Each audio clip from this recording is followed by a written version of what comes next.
So Bob, you're the president, founder of the American Anti-Cancer Institute.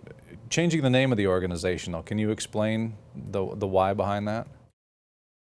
I believe I can. I came up with that name about 7 or 8 years ago, the initial name, American Anti-Cancer Institute, and that's who most people know us by now. And for a specific reason, you know, we wanted to fight cancer.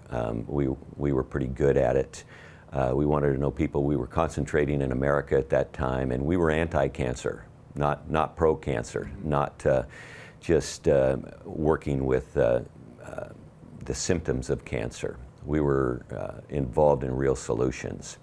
And we used Institute because it gave us some integrity, you might say. It made us seem larger, actually, than we were when we first started.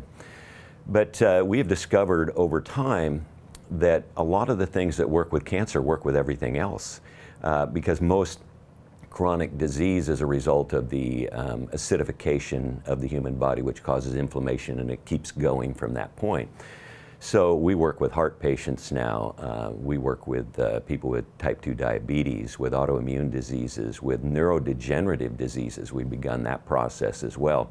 So we have a feeling that we can really help people that are struggling and suffering in all lines of chronic disease. Hence the International Wellness and Research Center. We've always been research to a degree, and now we've got ambassadors throughout the world. Mostly right now in Southeast Asia, but we're expanding on that as well. So it gives us an opportunity for people to see us in a little different light, a little different manner, and know that we're more comprehensive than just cancer. Mm-hmm.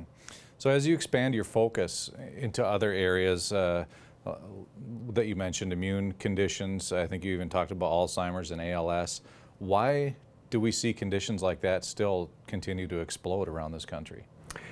Well, it has a lot to do with the same things that are involved with cancer, believe it or not. You know, we have people whose brains are not being fed anymore. The neurons are dying, and it's a result of heavy metal toxicity and many other things involving radiation and chemicals.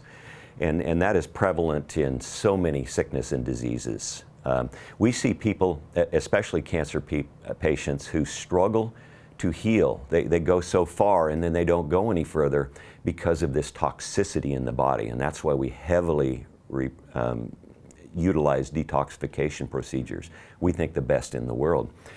But the problem is that because of these toxins, these heavy metals, they are affecting us, affecting our brains now. And so nothing is being done that we can see in allopathic medicine to ameliorate this. In other words, we use drugs and more drugs and more drugs, and people get worse and worse and worse. They never get better. And that's kind of what drives us, and also the research that we have been looking at to begin with that shows so many things that are stopping some of these diseases in their tracks, in many cases reversing them.